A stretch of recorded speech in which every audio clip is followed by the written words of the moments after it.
Come here. Get off.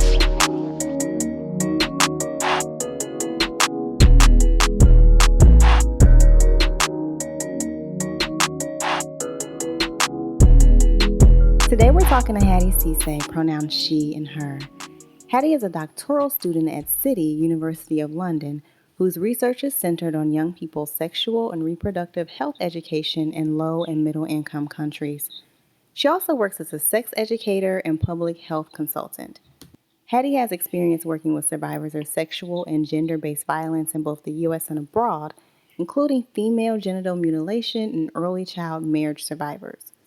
As a Black Muslim woman, her work centers the importance of having culturally competent conversations about bodies and sex without fear or stigma, and using sources that teach instead of shame.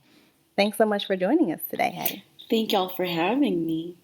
So last week we read a book that featured some Muslim characters, but it really didn't delve into how religion can impact sexual experiences and agency. We know that your work with vulnerable populations is informed by your identity as a Muslim woman. Can you tell us a bit about your background and how it brought you here to this work? All right, so I'm originally from the Gambia, which is like a really tiny country in West Africa, and it's about a 92, I believe 92% Muslim population.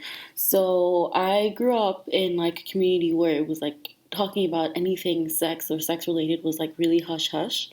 Like even, there's like very little education even around periods and just anything that has to do with the body in general. Like when I had my period, I thought I was dying. Ooh, So yeah, sorry. yeah. So it's like it's really, really hush hush. And even when it comes to sex, you don't really know much until you get married, or they think that you don't know much until you get married.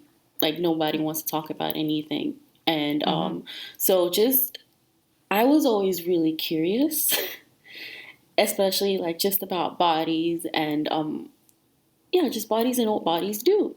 So for me, it's like a lot of my work just came from reading. I was a very voracious reader as a kid. And then, you grow up and life happens, but I still like to read. So that's really, so just growing up, I was really interested in that, which led me to public health. And, when I started college, I started taking, classes on women's health, sexual and reproductive health. And it was like, oh my God, this is so cool. Like I would be the one in like the front of the class just asking the teacher just all these questions because I was like, this is really, really awesome. And so that really, I just kind of knew that that's something that I saw myself doing. And so that really, all right. That's fine. Did you find yourself, did you find that you became kind of the sex expert among your friends? Yes, easily too. And because for me, it's like when I learn something, I want to talk about it all the time. And so, like, being that I'm not really someone that shies away from certain topics, it was very easy for me to be like, oh, look, I learned this, I learned that. And then, like, I guess talking about certain things helps cut the stigma down quite a lot. So if I'm here like, oh, like, I remember, I think, honestly, it was like my first intro to public health class, and one of the sessions that had given out condoms. And so, I brought the condoms home, and I was like, my friends, oh, I have condoms, this and that. And so it was just like, for me, it was just so fun to talk about. You're like, Haddi on that shit again. And I just became the sex lady among my friends, and it's fun. And it's like, even when they have like questions around periods, if like something is irregular about their cycle, it's always they come and ask me questions, and if I don't know it, I'll go and do some research and then come back to it. And even like with my work, so in college, so a lot of my sexual and reproductive health work actually started around FGM. So if the listeners don't know what FGM is, it's female genital mutilation. And what happens is it's basically if any parts of the female reproductive organ, like the outer parts, like the labia, clitoris, is cut out for non-medical purposes. I think that's the easiest way to put it.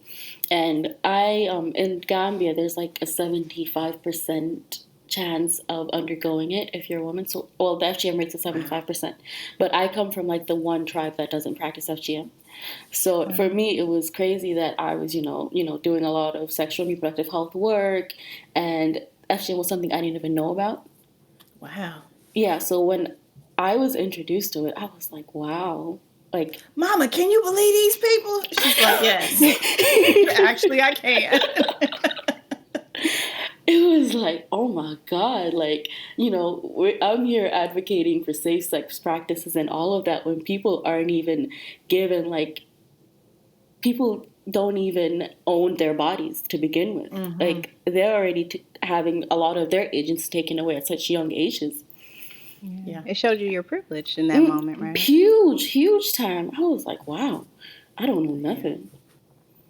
So, yeah, so a lot of, I guess, just coming from where I'm from and just being very inquisitive is really what brought me to this work, and just not seeing a lot of people that look like me that were doing that. Yeah. Did you, I mean, it sounds like you really took to this very naturally. Was there ever a time where you wrestled with the idea of, discussing sex and having a healthy sex life, wrestled with whether or not that was at odds with Islam? No, actually, no. I think for me, starting off, I guess because I have that public health background, starting off, I just knew that at the end of the day, my job is not to be judgmental or to act like I'm holier than thou or anything. My job is simply to give the facts and to make sure that people are doing stuff that is not harmful to them. So that's really how I looked at it from the get-go. And even so, my stepdad is an imam.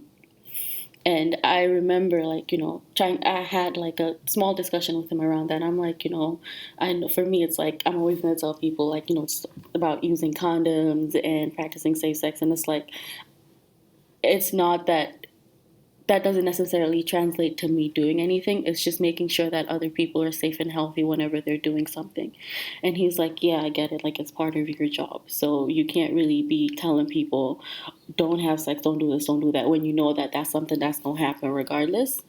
Right. So, like, yeah, just making, for me, it's just, and also I took it upon myself to actually, learn what Islam says about a lot of things. And for me, a lot of what my religion, how I interpret my religion is that I believe in a very merciful God. And I believe that, quote unquote, whatever sins, whatever sins that we commit, it's between that person and the God. So it's up to them to interpret anything how they want to interpret it. Like, my job is just to give you the facts and the information. And I'm not a religious scholar. I'm not perfect. So it's not really on me to tell you, oh, you're going to hell for doing this, you're going to hell for doing that. Mm-hmm. Right. Yeah. Well, in your bio, you talk about the importance of cultural competency in sexual education. Why is that crucial for Black people? Even with the term cultural competency, I think, culturally sensitive, cultural competency, a lot of them are just buzzwords that we like to throw around to make it sound like we inclusive. Mm-hmm. Especially right now. Okay. We do that when really none of the stuff we are doing is rooted in anti-racism, like, at all. Like, we're just saying that so that we can sound like, okay, we're doing something, but are we really?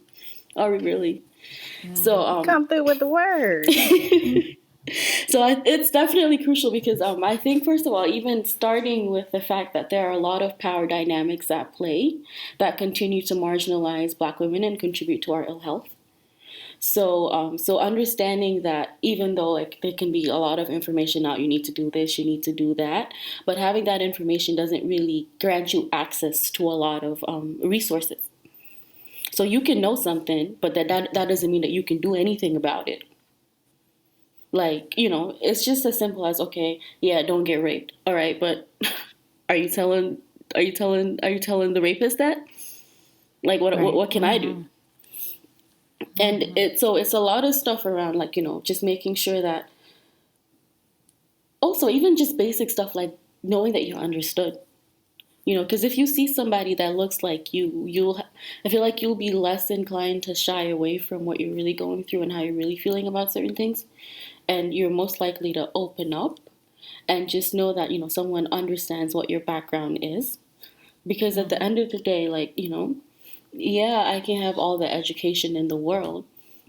Or actually, not even that. Like, if I see, like, a white woman, for example, coming to me to tell me stuff, I'm like, okay, yeah, but you don't know what I'm going through.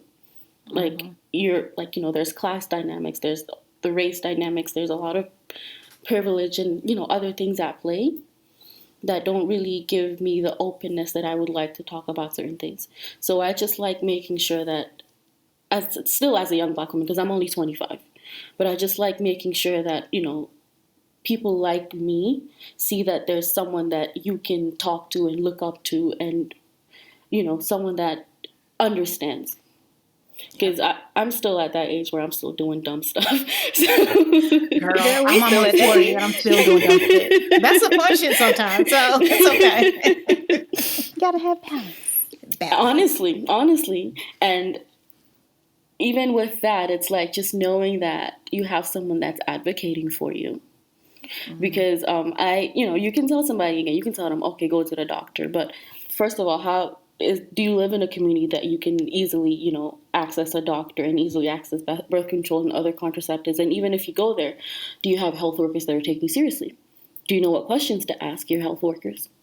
So a lot of those things, it's like, and we already know how, like, Black women are disproportionately affected in, like, the healthcare system in general. Well, everywhere, but especially in the healthcare system. So it's like you're already going through that, and then you already know that Black women have higher rates of violence and are so hypersexualized and so fetishized and just so many different things. So it's like, how do you really advocate for yourself?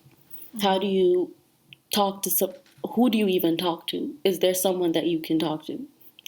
So it's a lot of those. So I feel like, having Black women, sorry, but just, having, being culturally competent, but having curriculums and having people that that really know that these things are at play really helps out a lot in terms of, like, just young Black people, young Black women, queer women, trans women, just all of us have some kind of knowledge and access to our sexual and reproductive health care. I mean, that actually leads to the next question I want to ask. I mean, you just talked about how, there's a lot of talk about cultural competency. I'm wondering, what can the average person, like, putting on your public health consultant hat, what I know is that there's a lot of bias that is just built into the system when it comes to every part of the healthcare system. What are some ways that me going, like, trying to get care for myself, that I can kind of push back against that anti-Blackness to make sure that I'm getting the care that I need? That's interesting. So I saw this thing on Twitter one time where it's like, if you're asking your doctor for some kind of testing or anything and they're not listening to you, make sure that it's documented. Like, make sure that any kind of healthcare that you're asking for that you're not receiving is documented. And again, like, know what questions to ask. Be very specific about all of your symptoms. So in our first season, we read Song of Solomon from the Bible, and we had a conversation with a minister about the ways that anti-Blackness creeps into the ways that people interpret Christianity. And yes, we know that you are not a scholar of Islam, but I am wondering, are there ways that people interpret Islam in terms of anti-Blackness that make your job harder? Like when you're dealing with populations that are directly, tied to the religion. Yeah, I mean, I honestly, I would start with the fact that, like, in a lot of religious spaces, there's this idea that you have to divorce yourself from your Blackness. So it's like they try to tell you, oh, like, Islam is colorblind, Islam is, it's, kind of like, instead of recognizing what our differences are and that bring us together and recognizing that our different backgrounds have an impact, it's more of just, okay, yeah, just don't come here trying to, like, make it like a Black thing, when at the end of the day, as a person who is Black, who is Muslim, who is a woman who also has an immigrant background, I can't really divorce myself from any of those identities. And they are very integral It's part of who I am. Sorry, y'all. Being in the UK and the US at the same time, sometimes my accent be a little. You know, there was a word you said earlier. I was like, oh, listen to that accent coming out. It be coming out at the wrong moments. But There's no wrong way. well, and the thing is, like, for me as an African and as an immigrant, like, I didn't really have to, I guess, deal with a lot of anti-Blackness that comes in religious spaces until I came to the U.S. Wow. Because I'm from a country that's over 90-something% Muslim. So it's like, yeah, I know Black Muslims. That's all I know. Right. But then you come here and it's like all of a sudden, it's not even that we're minorities, but it's like, oh, if you see a Black Muslim, it's like, oh yeah, they must have been a convert. They probably don't know what they're talking about, this and that. Mm-hmm. Yeah. So I guess it's something that I'm still like understanding and, just delving with. I think maybe people that are like, Black American and Muslim might have a better or a fuller answer or understanding of that. I don't think they'd have a fuller one. I think they just have a different one, right? Yeah, a different one. Yeah, you're right. Yeah. A different one, yeah. Thank you for that. Of course. So I'm currently training to become a sex educator, and I am. Can't see, but they doing a little. We did a little match a little sisterhood of the sex educator. Yes, sisterhood of the Black sex educator shimmy. Exactly. And one of the things that I'm struck by is how white it is, and the program that I'm in is really intentional. Has a really intentional social justice background, and is very inclusive, and so that's why I like it. But I'm still struck about how like I am usually the only Black chick in my class or in the program. And I've been lucky enough to meet really dope Black sex educators through this podcast. Mm-hmm. But what do you think the role of, what do you think, and how do you think anti-Blackness plays in the field of sex education? And how do you think we can go about eradicating it? Oh, man. I know that's a big question. It's a big one, but it's a necessary one. Like, let's not, for example, like with my research, right? I read this really interesting article that I can actually share with you, a research article. And it talks about how, like, just even sex teachers that are teaching sex education in schools have this concept that, like, Black and Latina girls are the fast ones, or they don't have access to sex education at home. So even before you're teaching or you're imparting knowledge, you already have this misconception that these are the ones that are already suffering. So these are the ones that I gotta pay more attention, not even pay more attention to, but just assume that they're gone, they're long gone. Mm-hmm. So, and racism obviously continues to be systemic, and regardless, like, Black women are the ones that are bearing the brunt of a lot of BS. It's an automatic assumption that, like, these Black women are hypersexual, that they are already having sex, or they're doing stuff that they're not supposed to be doing. So you're already discounting their experiences because you think you know what they're experiencing. Mm-hmm. Mm-hmm. So it's quite heavy. Yeah. It's definitely something that's heavy. So especially even like with queer women and trans women and women that are already so marginalized, to not have anybody that's teaching them sex. Sorry, to not have anybody that's teaching them sex ed that actually recognizes their experiences. It's quite a lot. And also even in this, with a lot of anti-Blackness in sex ed, it just starts with looking at Black bodies as less, as Black bodies that's already some bodies that are, like, dispensable, and we need to, I guess, start even with, like, just teaching the Black girls that they're recognized and their bodies are beautiful and they're not just somebody's fetish, and just get rid of the shame of enjoying your body and not allowing anybody to shame you for your body either. Because for someone that's Muslim and also raised in the South, I only got, like, the sex education that I was taught was just, I don't even think I'm going to call it sex ed, because... Just abstinence? Yeah, abstinence only is not sex ed. It's really not, because you're in a classroom where you're teaching kids don't have sex, you die, but half the class is already having some kind of sex. Like, so what are you? Like, So in what a are you class of teaching? ghosts. Yeah. Yeah, like what exactly are you teaching? It's not realistic. Yeah. Yeah. So Yeah. Sorry, I have a question because I don't know. Is there like a Black sex educators organization or not something? not that I know Not that I know of. Not that I Hmm. know of.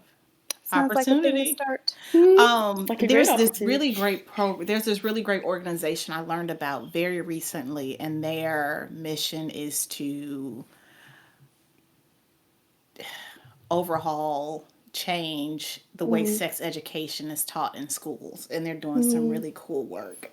But one of the things that I'd like really appreciated in my program, the first class that we took, the woman teaching it was like, I try to be intentional about the pictures that I post. Like, like just in the examples, like we're going to look at different types of labias and different types of penises, and they're going to be black and brown and white, and so, and now that with that being the first class, I am like, I pay attention to it so much more. And I did a class yesterday online, and the guy that taught it had nothing but like white people in it, and it stood out that much. It was like, oh my goodness. And it was about seniors and sex. And it's like, okay, so only old white people have sex. Great. Yep. That's good to hear. Literally, that's it. Those are the images that permeate all our textbooks and all the research and reading. It's like a lot of just white people. So it's like you don't even see your body. So it's hard. Also, that's what I think it's hard for a lot of black, not just black people, but I guess where I'm from too. It's like it's very hard to assume that sex ed is for you when you're not seeing bodies that are like you. And so it ends up being like a whiteness thing or something that's like telling you to, not forcing, but it's like something that's telling you to have sex versus like That's just, for white people. it's for white It's people. like, Yeah. that's weird white people shit. Exactly. Yeah. So these are a lot of things that really need to be deconstructed continuously. So, I think we need Black educators, Black researchers, just more people listening to Black women about their bodies and reading things from Black women. That's one of the few ways that we can really dismantle anti-Blackness in a lot of sex education spaces and in our communities. Because at the end of the day, I think honestly, with anything in life, the one advice that I have always is just listen to Black women. Listen to Black women. That's it. That's it. We told y'all. We tell them repeatedly, they just don't like to listen. Listen to Black women. That's it. Yep. What's your favorite thing about what you do? So much. She has this big ass smile on her face. She completely lit up. So many people love hate it. what they do. Oh love my it. God, I love I'm it. so excited to see you smile. I love it. This is the one thing that always puts a smile on my face whenever I'm talking about the work that I'm doing. Because it's an experience to learn and teach at the same time. And I love learning. My friends be clowning on me all the time. They're like, I'm sure when you're done with your PhD, you're going to go ahead and get another degree. I'm like, I just might. But just get some graduation dollars together. But I just enjoy having people come and ask questions. Because, like, a lot of the time that people they don't know where to start. And even as a researcher, because I do a lot of qualitative research. So it's a lot of focus group discussions, a lot of interviews and stuff like that. So when I'm doing like focus group discussions around sex and sex ed, just knowing like, what exact, because it kills the whole myth that young people don't care about sex ed. And that young people don't care about, what's going on. Because it's like they do, but they just generally don't know where to start. Yeah. And they want a lot of reform around sex education and what's being taught and how, just making sure that it's relevant to them. So I really just enjoy learning about other things and knowing what other people are learning too, just so that you can always, I think, because again, learning is a continual process. So just knowing how to make things better at the end of the day, I really love that. And also working with Heart the organization that one of the organizations that I work for right now is really, really fun because it's a nonprofit, but it's run literally only by women of color. Yeah. That's dope. Yeah. Yes. And so just having a space that ensures that all Muslims have, resources and language and just the choice to nurture their sexual health and confront sexual violence, it's just amazing. It's one of those things where I wish I had more of growing up. And because of that, it's like, I just want to make sure that everyone else has access to that. And we don't continue to repeat cycles of like mental drought where people really, get the opportunity to learn and not be judged. Yeah. Because if you're in a lot of, I feel like sometimes a lot of faith-based organizations are also very like, abstinence only. If you do this, you're going to hell, you're dying, you're doing this and that. But it's like, you don't got to do all that. It's not necessary. Yeah. You're like, we can hold a couple of things at the same time. Yeah. We can hold a lot. So just having that space to learn and, to push people to learn and for people to feel like they can come and learn without without being judged. I think that's so important. And I think doing that for me, it's like, it just makes me really happy. That's I'm great. having such an auntie moment. I'm so I know. Thank you. Yes. And I'm gonna add to that because with the work that we're doing with Heart right now, we actually have a survey that we're doing, and it's on sexual violence in the Muslim communities. So again, just trying to learn exactly what how pervasive sexual violence is, and what sexual dysfunction looks like in the Muslim community, and just so that we can learn more and then be able to provide better services.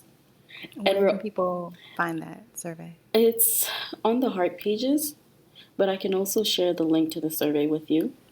And we're also working on a book that I've been editing, which is we'll make sure we also put it in fun. our show notes. And it's on sex ed too.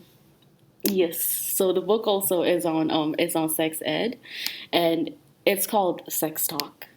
And it has, it tells you, there's like a reproductive aspect and also tells you what to expect on the first time having sex and how to, the health of a relationship. And even there's a whole like chapter on keeping up with your sexual health too.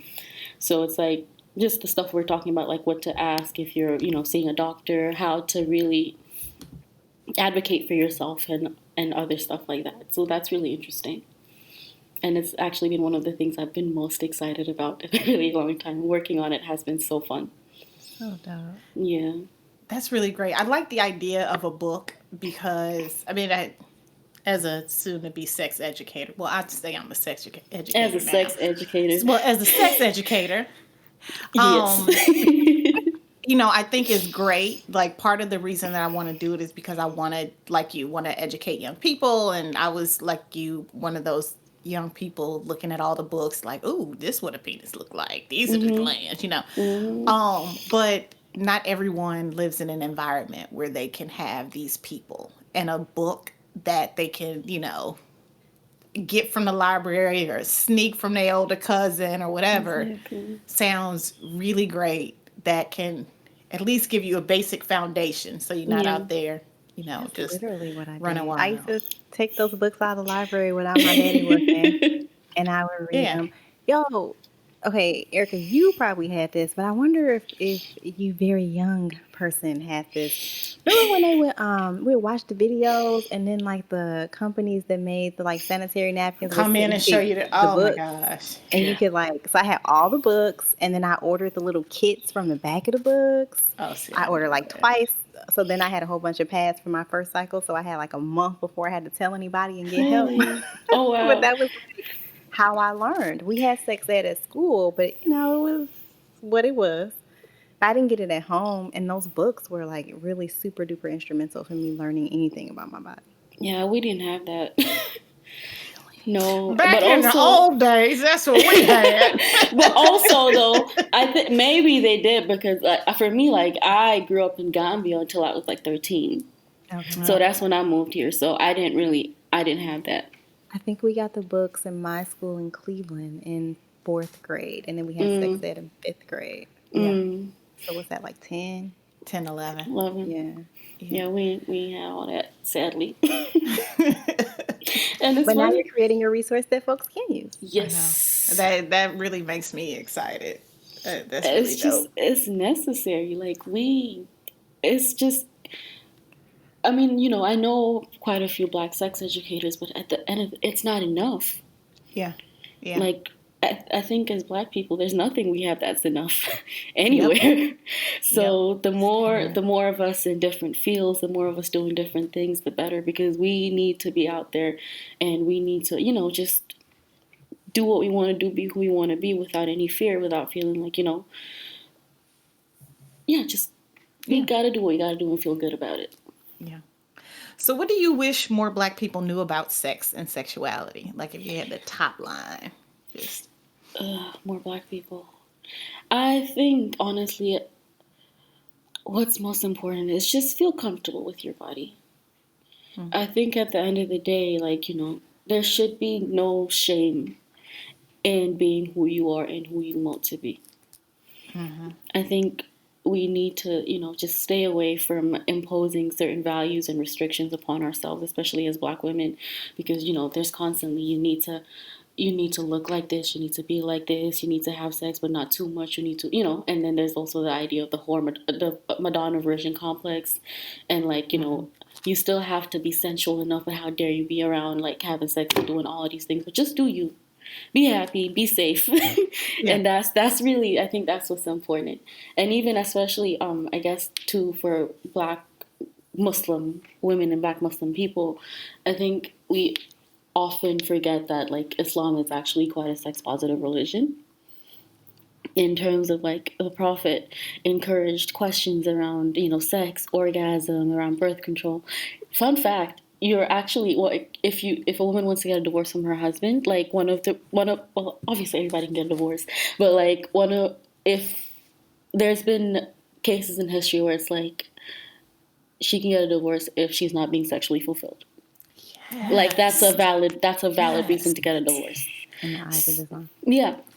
So having all of that and knowing that, and still have this assumption that, okay, Islam is not sex positive, is kind of wild. What's important is you learn for yourself, and don't be afraid to learn for yourself, because we're in such a patriarchal system that it's always men interpreting things for you. And if they interpret it, they're going to sprinkle little things in there that'll make sure that they keep you subjugated. Patriarchy. All over. So, and we're in communities where it's there's still remnants of colonialism. Obviously, there's white supremacy everywhere. There's, these, everywhere. Yeah, there's these, just patriarchal and capitalist structures that need to be dismantled. And a lot of the dismantling starts from education. And it's not even formal, you don't got to go to school and have all these degrees. Really, you just need to be willing to learn. Yeah. And there's so many resources out there that if you just take a second, and read for yourself. This is also, just thinking about J. Cole, stupid ass. Oh, my God, girl. I was what is happening? Oh, my God. Yeah. I just thought about that, and I got so angry. Shut the fuck up. Oh, my God. Yeah. Just read. Read a book. Or if you don't want to read, don't say shit about it. Exactly. Shut up. Shut up. You ain't got to do all that. Just don't. Okay. Yeah. So that's really. Yeah. Sorry about that one. But yeah. Nah, it got me heated a little. I'm not even gonna lie. I just thought about it. I was like, damn. What is wrong with niggas? Yeah. A whole lot. Yeah. Mm-hmm. So what you just said, you were talking about how there are resources and folks need to tap into them. Mm-hmm. What books or other resources would you recommend for our listeners who want to delve into their own sexuality, who want to teach their children about sex, or who want to expand their minds around the concepts of sexuality and religion? So, for the Heart, for example, has resources on their website. If you go to publication, they have like, a blurb on the website called Resource Center. So they have a lot of publications even around like talking to your kids about sex from a general perspective, from a Muslim perspective. There's like, a lot of videos, a lot of publications and research on the website that is actually quite detailed. That's always a good starting point. And there's this lady that I just really love. She's a Black Muslim woman sex educator. And on social media, she goes by the Village Auntie. And she is somebody that everybody needs to listen to. She is amazing. So it's somebody that I look up to, and she has also a lot of great resources. There's this book on sexuality by this lady called Emily Nagoski. It's called Come As You Are. So there's a lot of, and there's, if you want, like, if there's like, you're looking for like a specific Muslim example too, there's this guy called Habiba Kande, and he has this book called A Taste of Honey. So it talks about sexuality and erotology in Islam. But really, again, like apart from the Heart website, the one person that I will recommend that everybody reads and listens to is the Village Auntie. She's really dope. Great. Yeah. I literally just found her and followed her. Yeah. So What are you reading right now? I am reading The Will to Change by Bell Hooks. So it's on men, masculinity, and love. So it's different for me because it's a lot of basically she talks about a lot of masculine concepts and I guess why men are the way they are. For me, a lot of my reading is just, I'm very woman focused and like, just all women, again, to be inclusive, queer women, trans women, all the women's. So I have a very hard time thinking past the notion that just men are trash and ain't it half the time. So this is like a book that's like really opening me up to like not just a different perspective, but really taking the time to understand and see what Bell Hooks is talking about. Because at the end of the day, for me, I believe, the revolution and just everything in life needs to be rooted in love.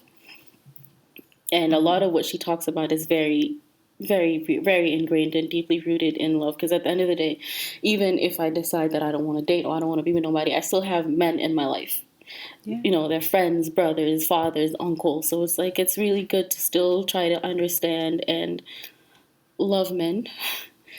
But still in a way that obviously is not harmful and detrimental to you. Yeah. Don't put these niggas above yourself. Yes. Girl, you were speaking. Exactly. Like, if I knew that, if I paid attention to that at 25, I would be, yeah. But anyway. It'd be a whole different woman. But you know what? It's okay.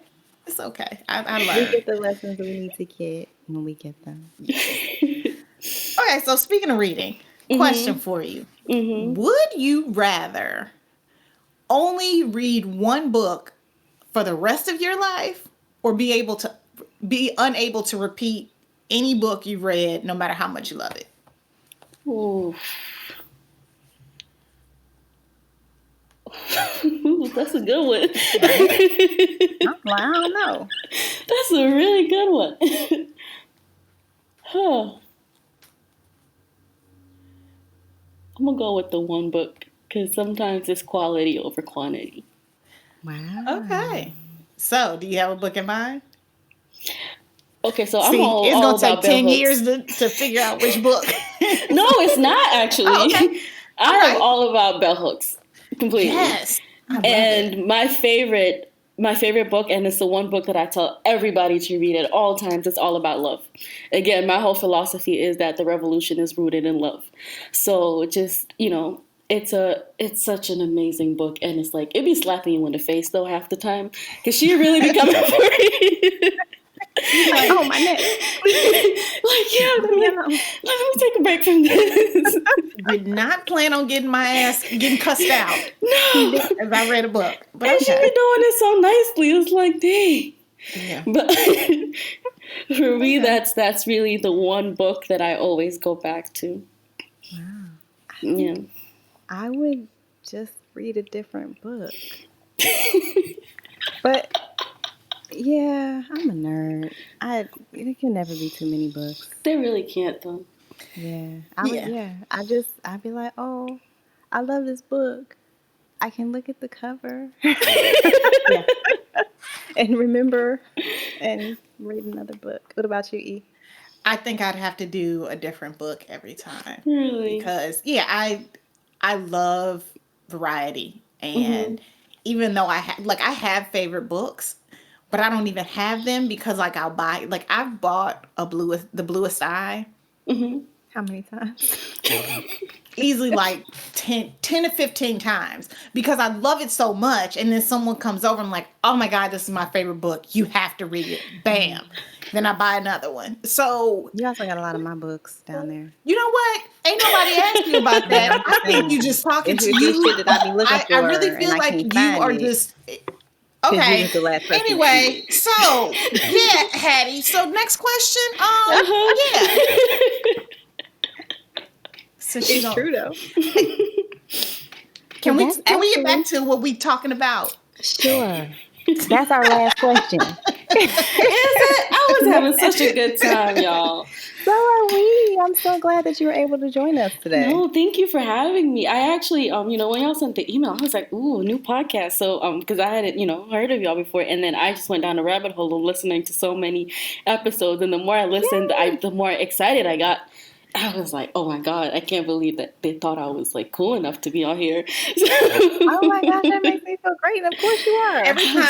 Every time an interview guest confirms, I'm like, ooh, they must not know. They must not have figured us out yet. Yeah, y'all have a new fan. I just hope you know that. Just putting it out there. It was really, I really enjoyed it. Also fans of yours, and we know that everyone listening is now a fan too. Where can they find you online? So I do most of my talking on Twitter at Haddi C, HADDICEE with an underscore, I believe. Mm-hmm. And on Instagram, I be on Instagram, but it's just mainly trying to look cute. Ain't nothing wrong with it. Yeah. And yeah, so I be on Instagram looking a little cute and, baking and stuff like that. But yes. And then what are the accounts for Heart? Heart is at Heart to Grow. So HEARTTOGROW on Instagram and Twitter and Facebook. And our website. Yeah, website is heartwomenandgirls.org. It has just so many resources and so many publications. Like, it's a really, really good resource. And we also have a YouTube, which I believe is Heart to Grow. But if you search Heart, Women, and Girls, it'll come up. And we have this series called Heart to Heart.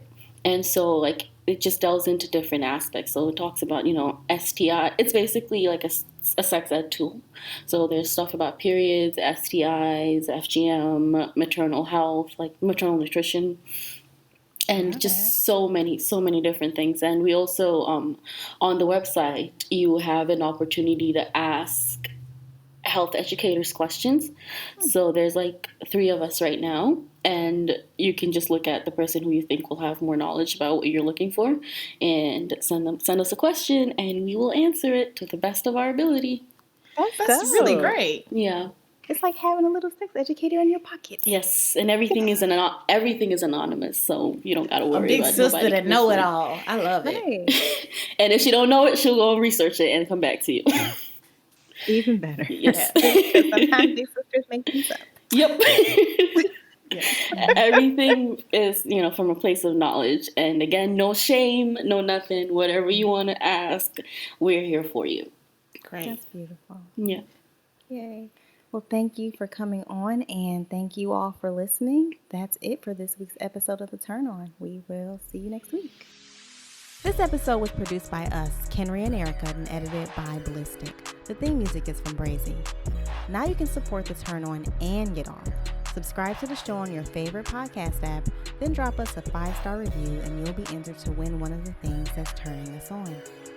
To enter, just post your review and you email a screenshot of it to theturnonpodcast@gmail.com. Our Patreon page is also live. Become a supporter today and you'll access lots of goodies, including the Turn On Book Club and 2-for-1 raffle entries. Don't forget to send us your book recommendations and sex and related questions, and follow us on Twitter at The Turn On Pod and Instagram at The Turn On Podcast. You can find links to books, merch, transcripts, guest info, and other fun stuff at theturnonpodcast.com. Thanks for listening, and we'll see you soon. Bye!